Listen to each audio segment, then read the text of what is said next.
In this video, we're going to work on Chapter 10, Homework Problem 17 from your book. If you'd like to follow along, open the Chapter 10 Homework.xlsx workbook from My Courses and click on the Problem 17 Worksheet tab. This homework problem is actually extremely difficult, and they talk about first doing the coding, then sampling 200 records, where in the book they really don't tell you how to sample 200 records, and then apply discriminant analysis, believe it or not, which is going to be the easy part. So first, let's go over how to sample 200 records. What we want to do is we want to put a random number down column B.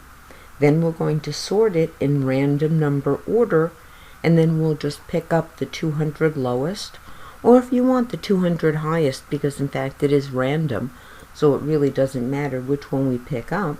But what I'm going to do is I'm going to put random numbers down column B, then I'm going to sort the records in random number order and just pick up the 200 lowest random numbers out of the list. So just scrolling down, we see that our list goes down to row 430, and we have five rows at the top that don't have data, so we have 425 rows of data. So what I'm going to do is I'm going to click in cell B6, and I'm going to use a function equals rand between. Now, if you don't have this function, it means that you have an older version of Excel, so in a moment I'll show you how to do it with rand instead of rand between. So in rand between, first I give it the bottom number, which is number 1, and then I give it the top number, which is 425. I close up my parentheses, I hit enter, I have a random number, I click cell B6, I double click the fill handle, and I now have put in 425 random numbers between 1 and 425 down column B. That rand between is a very, very nice feature. Now, if you don't have the rand between, you will have it in a future version of Excel. You can actually use just the random number generator. So I'm going to delete this. Now, a random number generator generates a random number between 0 and 1. So all we would have to do is multiply that number by 435. So we'll have a random number between 1 and 435. The only thing is those numbers will have decimals, so we need to round the number to 0 decimals. So it sounds complicated, but it's really not that bad. In cell B6, I'm going to type equals round. It's going to ask for the number, so my number is going to be rand open close. That gives me a random number. I'm going to multiply that by 425. So my number is a random number multiplied by 425. I hit a comma, and I'm going to round to 0 so I get a whole digit. It actually doesn't matter if I'm sorting, but I close up my parentheses and hit enter, and notice I have a random number, and I can double click and I can fill that down the column B.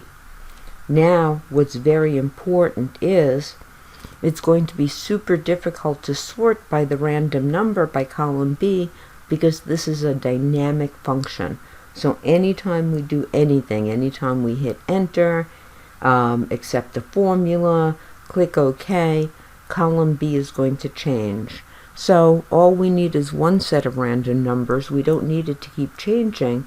So right now what we're going to do is we're going to do a paste special, and we're going to paste values, so we no longer have a volatile formula in column B. So if you clicked away from column B, select all of column B, so B6 all the way down to the bottom. You can use your Control Shift and down arrow to select all the way down to row 430. And then what I'm going to do is on the Home tab, just going to scroll up. It's not necessary, but just to see my titles. On the Home tab, I'm going to click Copy. Now never select the range that you're going to paste to. It's a bad habit. Just click the upper left-hand corner of the range that you want to paste to. So what I'm going to do is I'm going to click cell B6, not the entire range. I'm just going to click cell B6.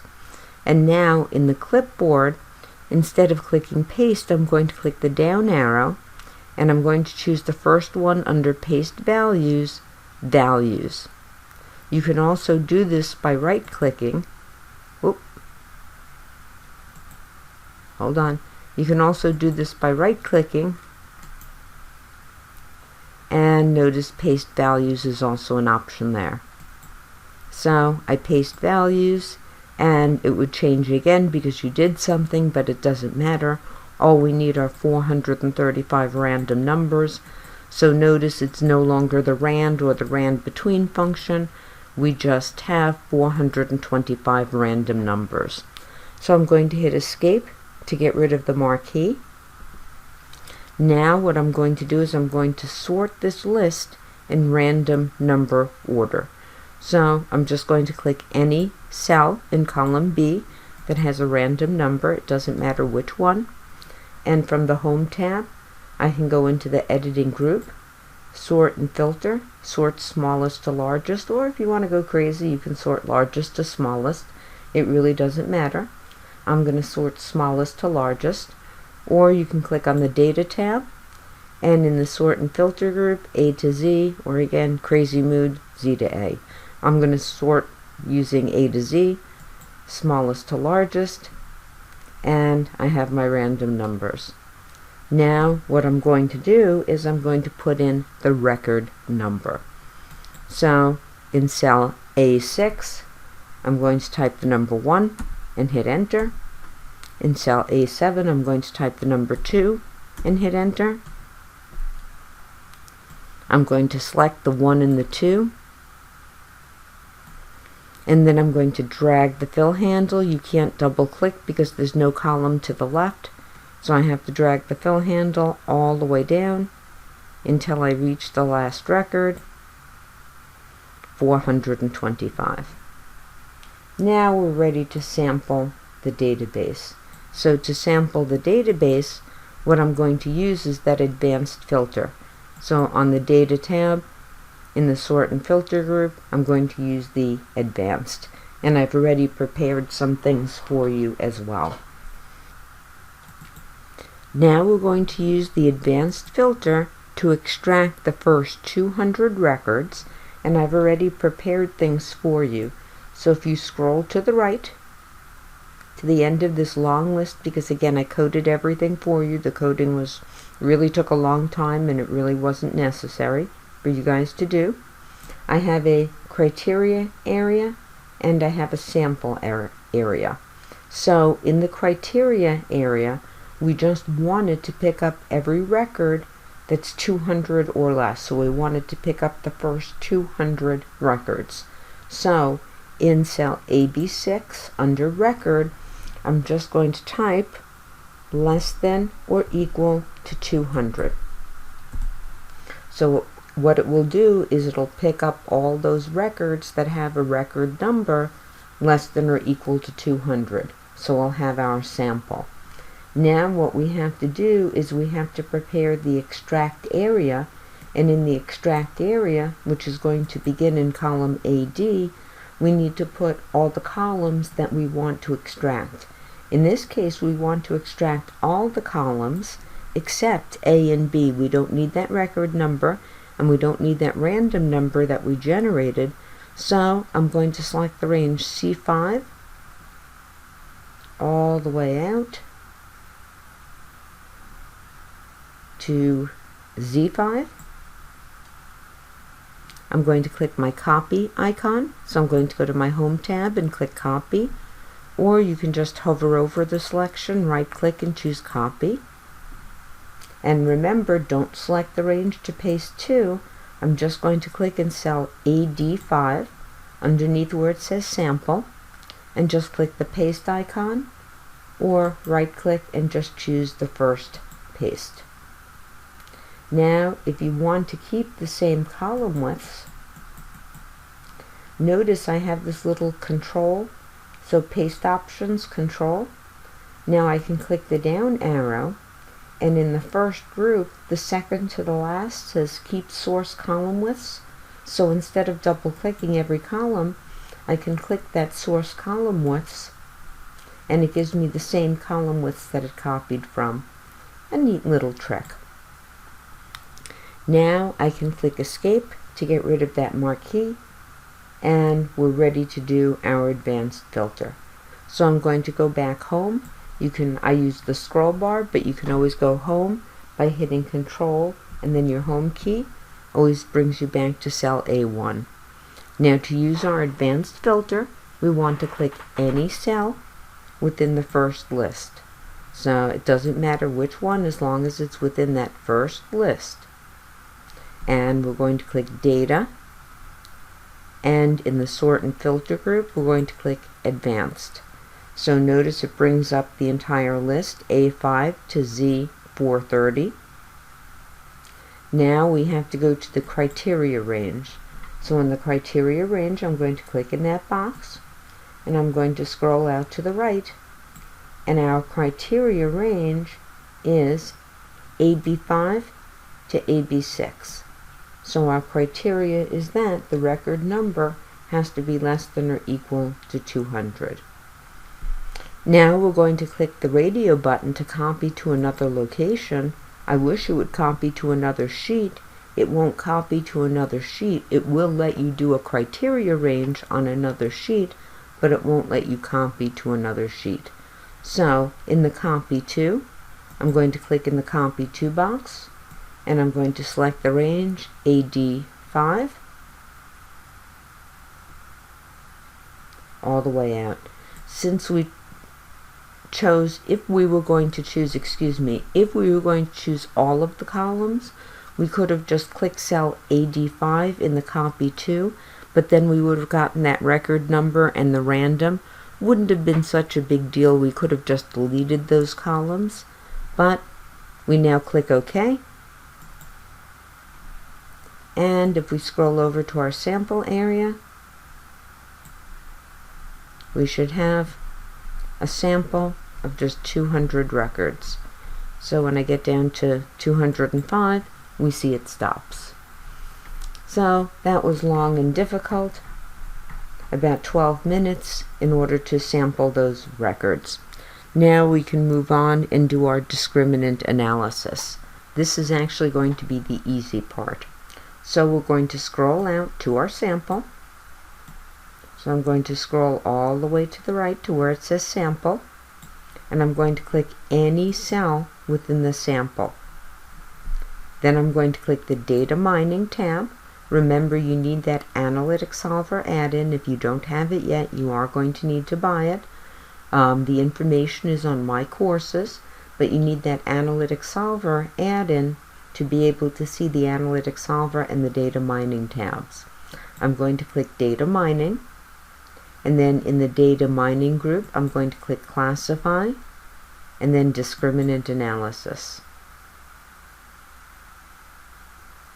So notice it's picked up my new data range, AD5 to BA205, so I have 200 records. We're going to scroll to the bottom. Credit risk yes, no is going to be our output variable. So at the bottom of the list, I'm going to single click credit risk yes, no, and I'm going to click the arrow next to output variable, and then all of our other variables is going to go into selected variables. I can single click them one by one and click the arrow next to the selected variables box, or I can single click education, hold down my shift key, scroll down to the bottom of the list, single click unemployed, and click the arrow next to selected variables. Notice I have two classes because my output variable just has 0 or 1. 0 meaning failure and 1 meaning success. So notice my success class is 1. I'm going to click Next. Now what we're going to do is we're going to partition the data, because in the instructions it said to partition it into training and validation sets. So I'm going to click Partition Data and click the box for Partition Data, and then accept all the defaults here and click Done. If you would like, you can click to show the LDA model. We're going to click Next. All we're going to really care about in this problem is scoring the new data. So I'm going to click Next, and I'm going to click Score New Data in Worksheet. Now the data range is incorrect. That is not our new data, that's our original data. So I'm going to click the ellipsis next to Data Range, and I'm going to click on the Worksheet tab that says Problem 17 Additional Data. And I'm going to select the range A3 out to, I believe it is W13.